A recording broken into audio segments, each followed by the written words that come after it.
एक बार की बात है, एक युवा योद्धा था जिसके शिक्षक ने उससे कहा था कि एक दिन उसे डर का सामना करना पड़ेगा।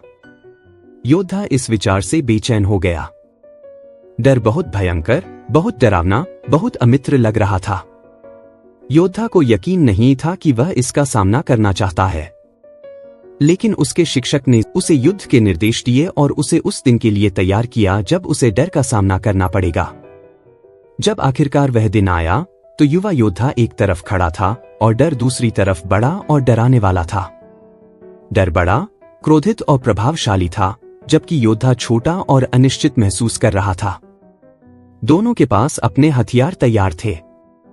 अपने साहस को इकट्ठा करते हुए युवा योद्धा डर के पास गया, 3 बार झुककर पूछा, क्या मुझे आपके साथ युद्ध में प्रवेश करने की अनुमति दी जा सकती है?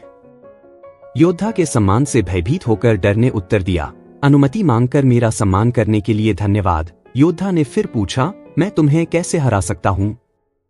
डर ने उत्तर दिया, मेरे शास्त्र यह हैं कि मैं जल्दी बोलता हूं और मैं बहुत करीब आता हूं, जिससे तुम घबरा जाते हो और बेचैन हो जाते हो।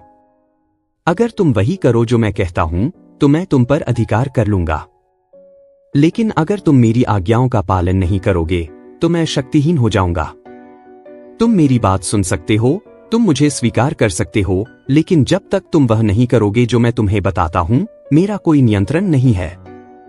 इस समझ के साथ युवा योद्धा ने डर पर काबू पाने का रहस्य सीखा। जीवन में जब चीजें बिखरती हुई लगने लगती हैं या जब आपको डर लगने लगता है, तो यह सोचने के बजाय कि आपके साथ कुछ गलत है, खुद को भाग्यशाली समझें। डर के उन क्षणों में ही आपको आगे बढ़ने का साहस मिलता है। साहसी होने और एक बेहतरीन जीवन जीने का मतलब है डर से समझदारी और शालीनता से दोस्ती करना सीखना।